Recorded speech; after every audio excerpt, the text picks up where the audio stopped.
Hello दोस्तों। शिव पुराण के अनुसार भगवान शिव और माता पार्वती का पुनर्मिलन हुआ था और यह दिन हरियाली तीज का था। दोस्तों, एक बार माता पार्वती को उनके पुनर्जन्म की बात याद दिलाने के लिए तीज की कथा सुनाई थी। भगवान शिव ने कथा सुनाते हुए कहा, पार्वती, तुम मुझे पति के रूप में पाना चाहती थी। तुमने हिमालय पर्वत पर कठोर तप किया। तुमने सर्दी, गर्मी, बरसात आदि सभी कष्टों को सहा। इसे देखकर तुम्हारे पिता बहुत दुखी थे। एक बार भगवान विष्णु के कहने पर देव ऋषि नारद तुम्हारे घर गए और तुम्हारे पिता से कहा कि विष्णु भगवान आपकी पुत्री से विवाह करना चाहते हैं। आपकी क्या राय है? यह सुनकर पर्वतराज बेहद खुश हुए और वे अपनी पुत्री का विवाह भगवान विष्णु के साथ करवाने के लिए तैयार हो गए। ये समाचार नारद ने विष्णु भगवान को दिया, लेकिन यह जब तुम्हें पता चली तो तुम नाराज हो गई, क्योंकि मन ही मन में तुमने मुझे अपना पति मान लिया था। यह बात तुमने अपनी सहेली को बताई। तुम्हारी मदद करने के लिए उसने तुम्हें घने वन में छुपा दिया।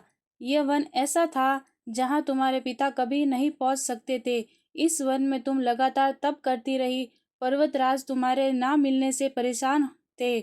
वे इस चिंता में थे कि यदि भगवान विष्णु बारात लेके आ गए और तुम नहीं मिली तो वह नाराज हो जाएंगे। भोलेनाथ माता पार्वती से कहते हैं, धरती पाताल एक करके भी तुम्हारे पिता तुम्हें नहीं ढूंढ पाए, क्योंकि तुम उस वन में एक गुफा के अंदर मेरी आराधना कर रही थी। तुमने रेत का एक शिवलिंग बनाया था। तुम्हारी आराधना से प्रसन्न होकर मैंने तुम्हारी मनोकामना पूरी करने का विचार किया। इस बीच तुम्हारे पिता तुम्हें खोजते हुए गुफा में पहुंच गए। तुम्हें वहां देखकर पर्वतराज बहुत खुश हुए। तुमने अपने पिता से कहा कि तुमने मुझे चुन लिया है। यह घोर तप करके तुमने मुझे चुना है और आज यह तप सफल हो गया है। भोलेनाथ ने मेरा वरण कर लिया है। अगर आप मेरा विवाह शिवजी से करने को तैयार हैं तो मैं आपके साथ चलूंगी। यह सुनकर पर्वतराज तुम्हारा विवाह मुझसे करने के लिए तैयार हो गए। इसके बाद विधि विधान से हमारा विवाह संपन्न कराया।